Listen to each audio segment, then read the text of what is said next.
Radhe Radhe dear students, welcome to our channel BSc tricks and tips. हम BSc third semester zoology का unit first discuss कर रहे हैं, जिसमें आज हमारा टॉपिक है ट्रांसक्रिप्शन इन प्रोकैरियोट्स। आज के इस क्लास में हम समझेंगे कि प्रोकैरियोट्स में ट्रांसक्रिप्शन किस प्रकार से होता है, कौन कौन से स्टेप्स इन्वॉल्व होते हैं। सो स्टार्ट करते हैं। जिन भी स्टूडेंट्स ने प्रीवियस क्लासेस को नहीं देखा है, उनके लिए कुछ बेसिक टर्म्स को जानना बहुत ही ज़रूरी है, जैसे कि जीन एक्सप्रेशन क्या होता है। तो जीन एक्सप्रेशन एक बायोलॉजिकल प्रोसेस होता है जिसमें दो स्टेप्स इन्वॉल्व होते हैं। एक होता है ट्रांसक्रिप्शन, एक होता है ट्रांसलेशन। ट्रांसक्रिप्शन हम किसे कहते हैं?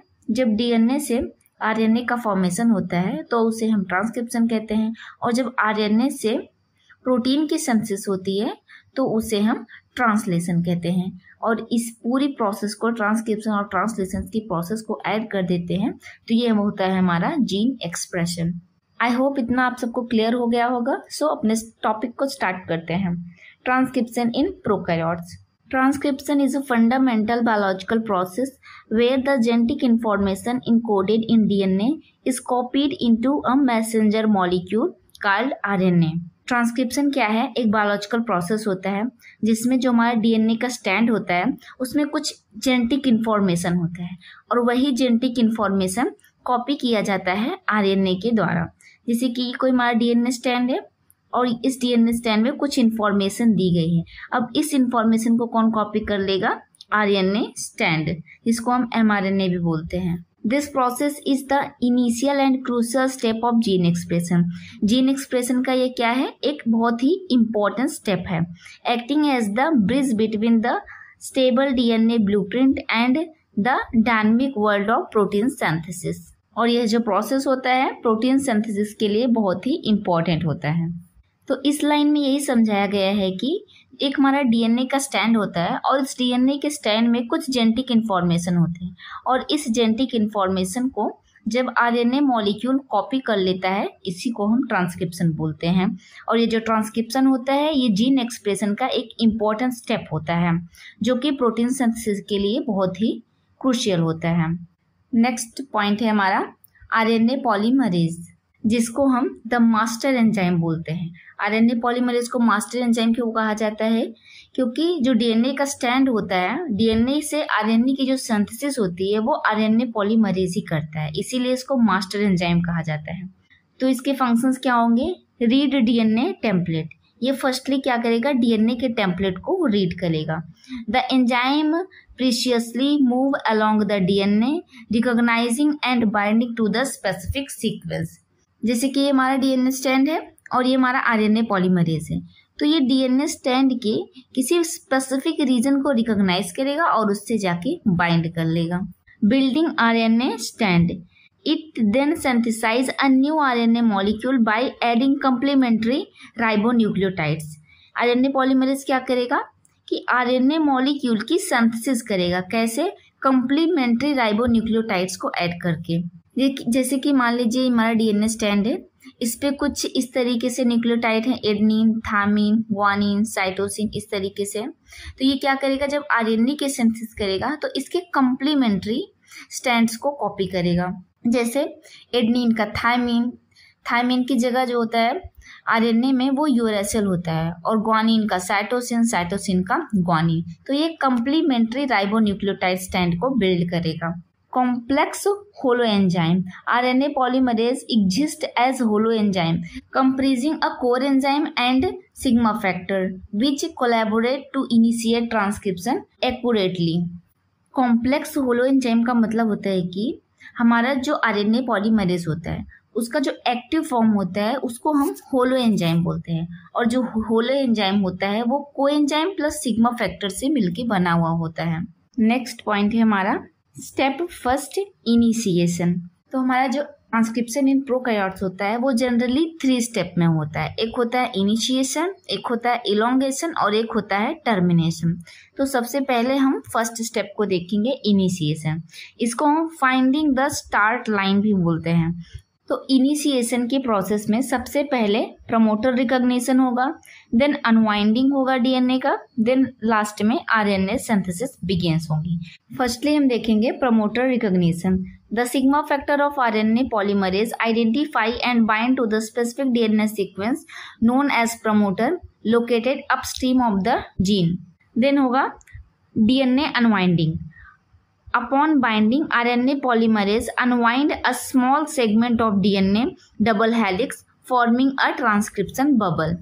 सपोज कि ये हमारा कोई डीएनए का स्टैंड है और डीएनए के स्टैंड में ये प्रमोटर रीजन है। जब इससे आरएनए पॉलीमरेज बाइंड कर जाएगा तो ये क्या करेगा, ट्रांसक्रिप्शन की प्रोसेस को स्टार्ट करेगा और इसके रिजल्ट में एक हमें ऐसा बबल जैसा स्ट्रक्चर देखने को मिलेगा जिसको हम ट्रांसक्रिप्शन बबल बोलते हैं।